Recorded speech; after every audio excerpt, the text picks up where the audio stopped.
Petite question comme ça. La dernière fois que ce téléphone a été déverrouillé, est-ce que c'était un vrai choix, une décision consciente ou juste un réflexe? C'est une question qui paraît toute simple, mais elle est peut-être bien la clé de tout ce qui se passe dans notre relation au numérique aujourd'hui. Et voilà, c'est exactement ça. Cette phrase met le doigt sur le grand paradoxe de notre époque. On a cette impression, ce sentiment de contrôler nos clics, nos choix. Mais en coulisses, il y a des mécanismes invisibles qui nous guident, qui nous poussent à agir, souvent sans même qu'on s'en rende compte. Pour vraiment comprendre l'ampleur du phénomène, il faut d'abord changer complètement notre regard sur Internet. Et si ce n'était pas juste un immense catalogue d'informations? Et si c'était quelque chose de vivant? On ne parle plus du tout d'une technologie froide et inerte là.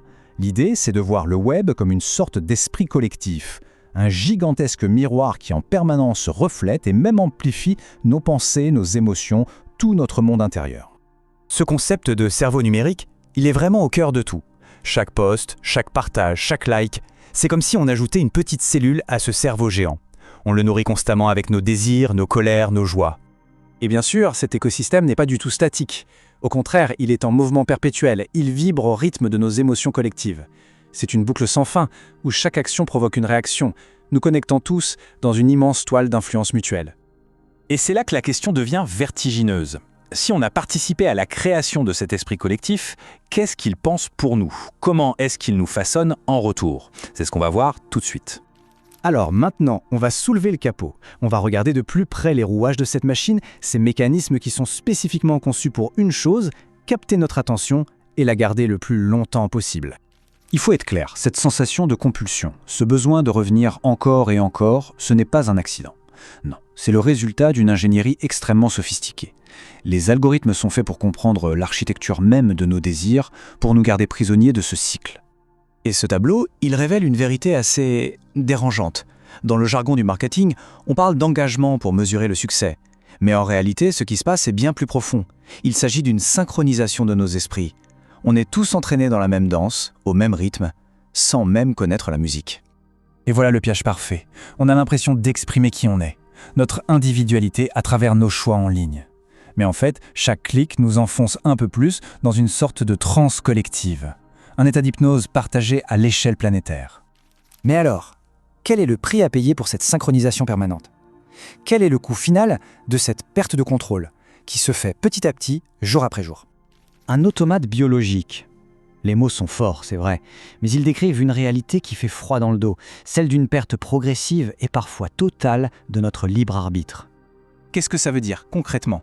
Eh bien, ça veut dire qu'on cesse d'être les véritables acteurs de nos vies pour devenir de simples rouages dans une machine qui nous dépasse.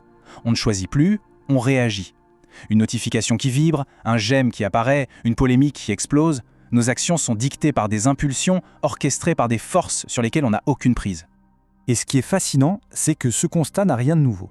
Dans la philosophie indienne du Vedanta, on parle d'avidya depuis des millénaires. C'est cette idée d'ignorer sa propre nature, de confondre son être profond avec ses réactions de surface. Une sagesse ancienne qui, étrangement, n'a jamais été aussi pertinente qu'à notre époque numérique. Bon, face à un tableau pareil, une question brûle les lèvres. Comment on fait pour briser ces chaînes invisibles? Comment peut-on espérer reprendre le contrôle de sa propre existence? Et là, il faut oublier les petites solutions de confort. Il ne s'agit pas de faire une simple détox digitale le temps d'un week-end. Non, on parle d'une véritable reconquête de soi, d'un acte de résistance, presque politique, face à un système qui nous aspire. Ce chemin de libération, il passe par plusieurs étapes clés. D'abord, il faut s'extraire volontairement de ce bruit permanent pour se reconnecter à soi, à ses propres sensations. Ensuite, il est crucial d'apaiser notre système nerveux, qui est complètement épuisé par cette course sans fin à la comparaison. Et c'est seulement dans ce calme retrouvé que notre créativité, notre essence, peut enfin refaire surface. Mais, et si la solution était cachée là où on s'y attend le moins? Et si l'outil qui nous a asservis pouvait devenir l'outil de notre libération? Et si on pouvait, en quelque sorte, retourner l'arme? L'idée est vraiment audacieuse, presque subversive. Utiliser cette même technologie, non plus comme un instrument de contrôle, mais comme un levier pour s'émanciper. Reprendre le pouvoir sur les algorithmes pour construire, ensemble, une toute nouvelle conscience collective. L'enjeu est absolument colossal, on ne va pas se mentir. Il s'agit de créer un véritable mouvement, une prise de conscience massive pour bâtir un monde qui soit plus juste, plus durable et au fond, tout simplement, plus humain. Finalement, la balle est dans notre camp, dans le camp de chacun. Saurons-nous nous libérer de cette emprise numérique pour construire tous ensemble un avenir qui a plus de sens? La réponse, eh bien, elle se trouve peut-être dans nos prochains clics ou dans nos prochains moments de déconnexion.